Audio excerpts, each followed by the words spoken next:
Hey guys, this is Matt for Creative. Today is November 2nd, and this is just going to be the last day before the last day that you can vote. So November 3rd, Tuesday, November 3rd is going to be voting day. That's traditionally when everybody votes, but this is just going to be the last day that you can vote because so many people have been voting absentee through the mail and voting early, which has been like the biggest thing ever. Today we're talking about Donald Trump. Yesterday we talked about Biden, and we began the series with talking about voting. What was it? Fighting, talking. Now we're coming down to the wire, talking about our current president, the 45th president of the United States, Donald Trump. Yesterday, when I was talking about Biden, I commented a few times that I couldn't actually think of much to say because I saw him as maybe a stepping stone towards a more progressive United States of America.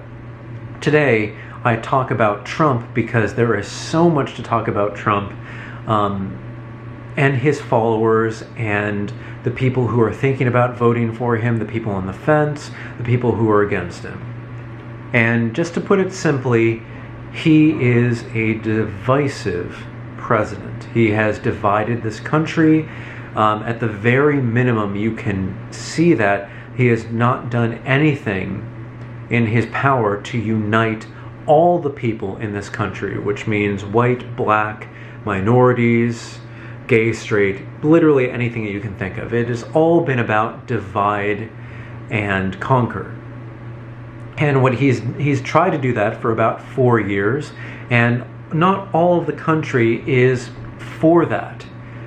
So it comes now to Trump versus Biden. Both have a very reasonable chance of winning. Maybe the polls show kind of like what happened 4 years ago with Trump and Hillary, but now the meta is actually out there. People know not to really read too much into that, and I think people on both sides will be voting like their life depends on it, because for a lot of people they definitely would be impacted by if Trump wins or if Biden wins.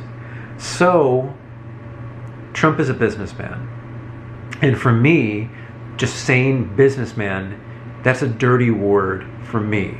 Because if you're a good businessman, that means you will try to bend the rules and regulations while staying within, mostly, to your will, to make you come out on top. Doesn't even necessarily mean your company, although that could be your goal. But when I say businessman, I mean because Trump is running this like one of his businesses. Many of his businesses have failed, but in that, he has been progressing his social standing, and now, whether you like to think about it or not, he is the president of the United States. And he got to that by doing everything, by being a wild card. At the beginning, when he was first running, it was honestly refreshing to see a candidate speak his mind. Not a career politician who knows to be politically correct and to go and speak and do with things within bounds. He was just speaking his mind. And I thought that was great because somebody individually wealthy didn't have to really rely on others to pay for his campaign. Later do we find out, though, that he is in debt to, I forget how much it is, but he is in debt. So he is in debt to people. The president of the United States is in debt to people. But honestly, when I was first looking at this, I was thinking, that just may be what needs to happen next for the next president, to be individually wealthy, to not be on the beck and call of the large portion donators. But this is like the first step. He was, in my opinion, maybe the wrong person because he was there to break the mold. And he did break the mold of what a president can and could be. And it's very interesting to see what he has been trying to do with his power now. Again, he got this from making more money for himself through the company failings, which makes him a good businessman. But if you run the country as he's done with these companies that he's had, it's not going to leave the country in a good place. It'll leave him and the people around him and those closest to him and those who benefit from maybe the tax breaks to benefit, but for a majority of the people who are not like him, it does not benefit them. This kind of sporadic thinking where you can talk all you want, post things on Twitter, do things that you don't really have anybody checking you, that doesn't work. That may work for YouTubers like myself, people that post stuff on Instagram, and people that tweet. I don't tweet personally, but the thing is, when you do that for a corporation, there are people who check. When you do that as a political candidate, there are people who check. And when you do that as the President of the United States, people should be checking this.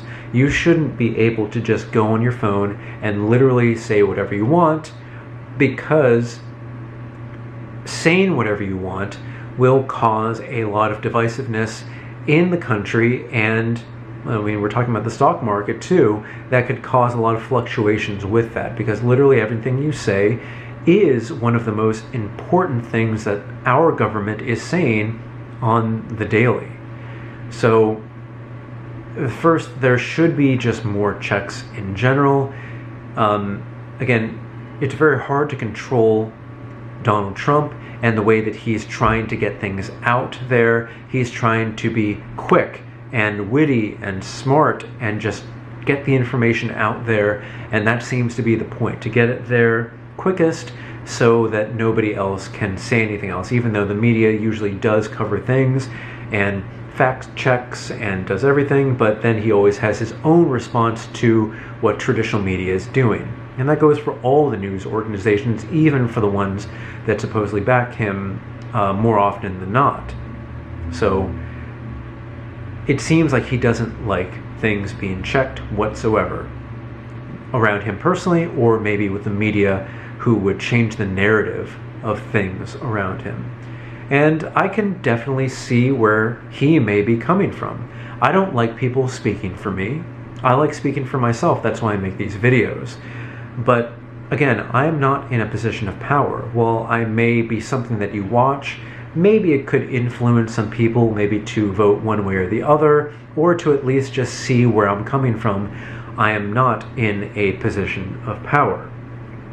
So the things that I do, if I were in a position of power, would have to be done in a different way. And that's not just saying, okay, it would go back to the olden days where everybody has to be politically correct and level-headed and say things in a certain manner so that people can understand them. You can progress with the ideas and the way that you communicate with the average American citizen and the world too, but it seems like it went from 0 all the way to 100 way too quick, which means we need to kind of fall back into that middle ground that would work.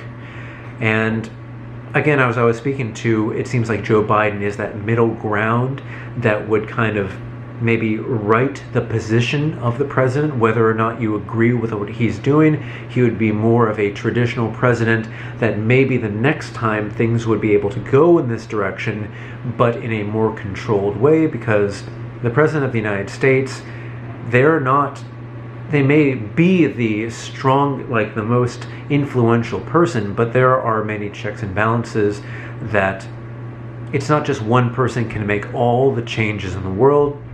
We've definitely seen that, where the president and the Democrats, they are holding different houses, and it just does not work to progress things along. The same thing when Barack Obama was in power and the Republicans also had the House.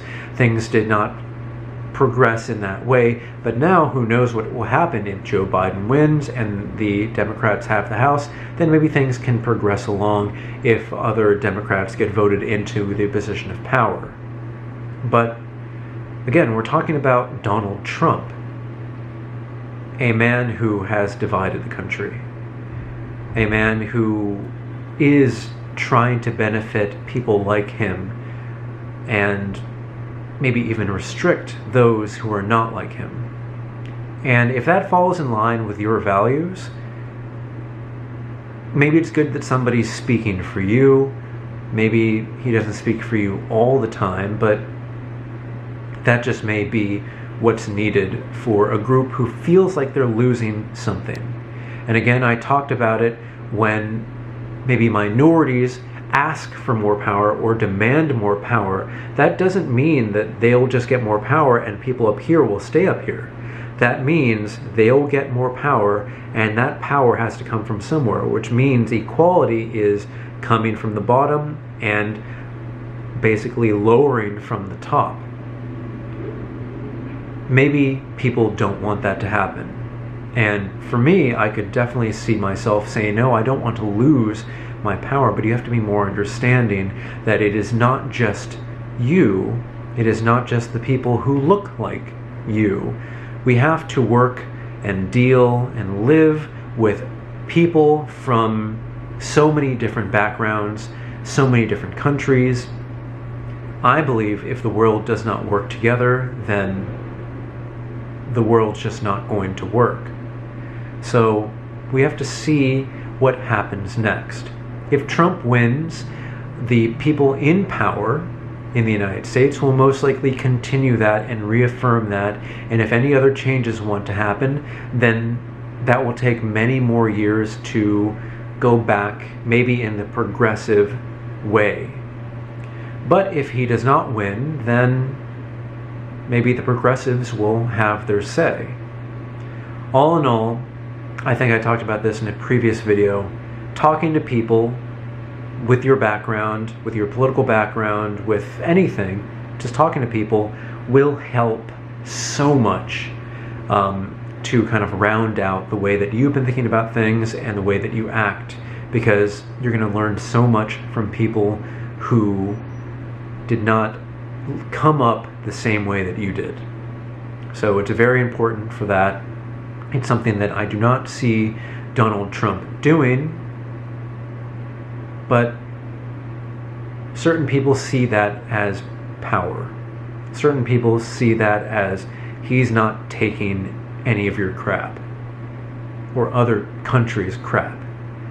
But I don't see the most aggressive people in general in business, politics, and all that coming out on top all the time. Aggression is great when used properly.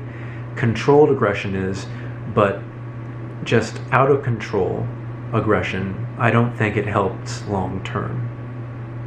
Alright guys, thank you so much for watching. If you have any comments, put that in the comment section below.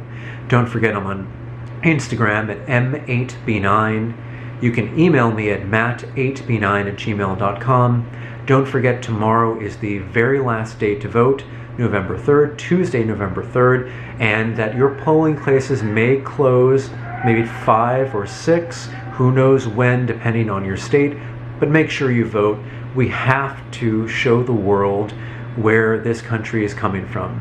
It's going to be very interesting to see what happens in the next few days and weeks on who wins this presidential election.